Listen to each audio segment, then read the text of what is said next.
Hello, everybody. Welcome in to Utah Mammoth Daily. Tusks up, and let's dive into it. So, Utah is obviously making noise. Everybody's starting to stand up and pay attention here. So, the national outlets are moving Utah out of the fun early surprise bucket and into the this might stick conversation. Obviously, it's still October hockey, but it's really fun to hear, and I'm here to fan those flames. Sportsnet's read is simple: the pieces fit. Utah isn't riding one hot line or a spiky PDO. It's a layered team winning in multiple ways. The top six drives chance creation. The blue line moves the puck cleanly most of the time.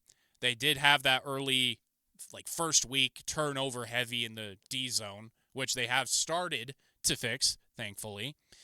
And the goalies give league average or better nights pretty much every night. And the group doesn't blink in the third period. Hello, Dylan Gunther. Look at the fingerprints of repeatable hockey. Clean exits through the middle, controlled entries from that young gun line of Cooley, Gunther, and Peterka, and a first line that can basically do it all. They can score, they can grind it out, and they can control the puck. That's awesome. Add in a bench that rolls all four lines without getting trapped on bad matchups thus far, and this stops looking like October noise. Utah's also banking points against the good teams, playoff teams.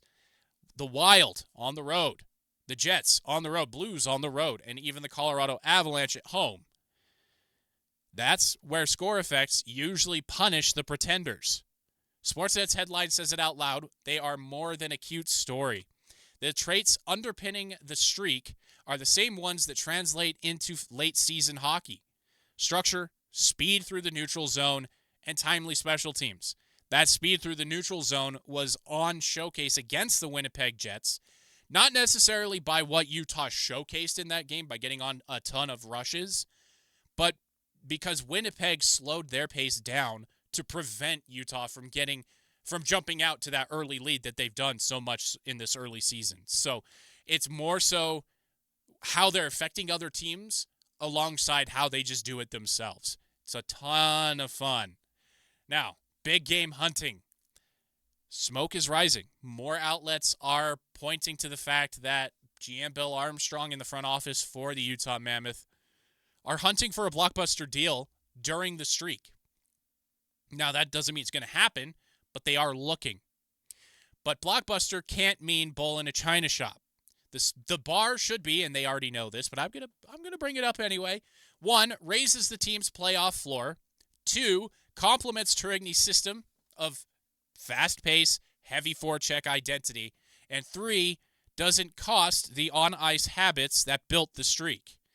Profiles that check those boxes are, and you've heard this before, but I'm going to say it again for those in the back, a right-shot defenseman who can eat tough minutes and still make the first pass under pressure, Rasmus Andersson, or a middle six finisher who tilts expected goals in tight games. So if those top two lines do suddenly go cold, there's still another answer, especially when matchups clamp down on those top two lines and really start to punish them for going cold. Utah doesn't need a brand name for the headline, although that would be really cool. It needs one more playoff-style needle mover. Net front touches, retrievals, board wins, and second chance finishing. The guiding principle: upgrade without rewriting the DNA that's winning right now. Again, the front office already knows all of this. I'm not breaking fresh ground here. But it is worth remembering when we see Utah not necessarily even make a deal, that they are looking for the perfect fit. And the perfect fit doesn't always rear its head. Although Rasmus Andersson, I think, I keep bringing it up, but, all right, let's move it right along. So, stay smart. Shopping list. What does that look like? So, if Utah does shop, the order of operations matter. First question, is the blue line asking too much of Sergachev as the minutes pile up? He was a workhorse last season. He played pretty much all game, every game. And if that answer trends towards yes this season, prioritize Rasmus Andersson. A right shot defender. That stabilizes pairs, protects leads, and keeps breakouts clean when whistles disappear like it did against the Blues. Second question, can the third line win a 2-1 game in March? If Kerfoot's timetable lingers and Krause's finishing continues as it has since his time in Utah. A finishing winger with north-south pace is the cleanest add. We saw potentially what could work with Yamamoto and Carcone on that odd man rush. That was awesome to see, but it needs to be more reliable than that. Acquisition types to consider. With term, this is the J.J. Peterka type trade. Costlier, but fits the course timeline and avoids rental roulette that teams at the top always have to deal with, whether it's the Avalanche or the Golden Knights, the Panthers. For a young team, you kind of want to avoid the rental roulette. Rental with retained salary, though. These are more available. More of these guys are available than, the ones with term, because teams want to keep the guys with term.